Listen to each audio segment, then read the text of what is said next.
Hi అండి. అందరికీ నమస్కారం. Welcome to my channel. ఈ వీడియోలో గవర్నర్‌ను కలిసిన ఉద్యోగులు, ఉద్యోగుల సమస్యలపై కీలక నిర్ణయం అంటూ అప్డేట్ రావడం జరిగింది. సో, దీనికి సంబంధించిన పూర్తి వివరాలైతే ఈ వీడియోలో తెలుసుకుందాము. వీడియో అయితే ఎక్కడే కానీ స్కిప్ చేయకుండా ఎండ్ వరకు చూసేయండి. అప్పుడే ఇన్ఫర్మేషన్ పూర్తిగా అర్థమవుతుంది. అలాగే వీడియో చూస్తున్న ప్రతి ఒక్కరు వీడియోకైతే లైక్ చేయండి ఫ్రెండ్స్. ఈ వీడియోని తోటి ఉద్యోగ పెన్షన్ మిత్రులతో అయితే షేర్ చేయండి. కొత్తగా మన ఛానల్ చూస్తున్న వారు ఇంకా ఎవరైనా సబ్స్క్రైబ్ చేసుకోకపోతే వెంటనే మన ఛానల్ అయితే సబ్స్క్రైబ్ చేసుకోండి. సబ్స్క్రైబ్ చేసుకోవడం వల్ల నేను చేసే ప్రతి ఒక్క వీడియో మీ వరకు రీచ్ అవుతుంది. ఇక ఆలస్యం చేయకుండా వివరాల్లోకైతే వెళ్ళిపోదాము. ఫ్రెండ్స్, ఇక విషయానికొచ్చినట్లయితే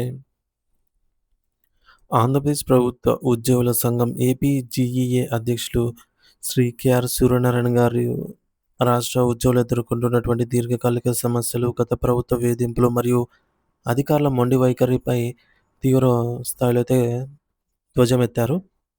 గత వైకాపా ప్రభుత్వం ఉద్యోగులను తీవ్రంగా వేధించిందని, వారి సమస్యలను పూర్తిగా విస్మరించిందని ఆరోపించారు.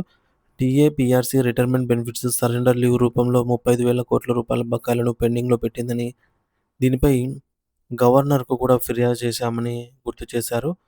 ప్రస్తుత కూటమి ప్రభుత్వంపై ఉద్యోగులకు ఆశలున్నాయని, ఇప్పటికే 6,200 కోట్ల నిధులు విడుదల చేయడం శుభపరిణామని పేర్కొన్నారు.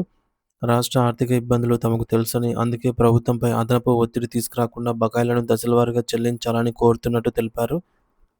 ఇక పీఆర్సీ కేవలం విశ్రాంత ఐఏఎస్ అధికారులతో నడపడం సరికాదని ఒక సిట్టింగ్ హైకోర్టు జడ్జి నేతృత్వంలో లేదా ముగ్గురు నిపుణుల కమిటీని ఏర్పాటు చేయాలని అయితే డిమాండ్ చేశారు.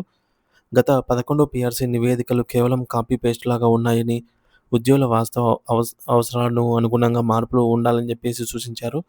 కొందరు ఐఏఎస్ అధికారులు అహంభావంతో వ్యవహరిస్తున్నారని, సమస్యల పరిష్కారానికి ఏర్పాటు చేసినటువంటి జాయింట్ స్టాఫ్ కౌన్సిల్ సమావేశం విఫలమైందని ఆయన ఆగ్రహం వ్యక్తం చేశారు. ఉద్యోగులు ప్రజలకు సేవకులు, అధికారులకు వ్యక్తిగత బానిసలు కాదు అని హితవు పలికారు. అధికారులు తమ వైఖరిని మార్చుకోకపోతే వారి ఇళ్లను ముట్టడించడానికి కూడా వెనకాడబోమని చెప్పేసి హెచ్చరించారు. ఇకపోతే గత ప్రభుత్వం ఏకపక్షంగా తెచ్చినటువంటి జీపీఎస్ చట్టాన్ని నిలిపివేసి సిపిఎస్ రద్దుపై స్పష్టమైన విధానాన్ని ప్రకటించాలని కోరారు.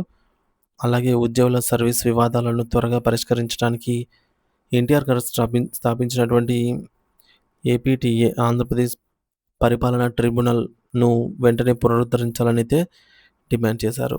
సో, మొత్తానికి ప్రభుత్వ యంత్రాంగంలో అధికారులు, ఉద్యోగుల మధ్య సమన్వయం ఉండాలని కేఆర్ సూర్యనారాయణ గారు స్పష్టం చేశారు. గత ప్రభుత్వం ఉద్యోగుల సంక్షేమానికి పెద్దపీట వేస్తూ పెండింగ్ సమస్యలను త్వరితగతిన పరిష్కరించాలని ఏపీజీఈఏ కోరుతోంది.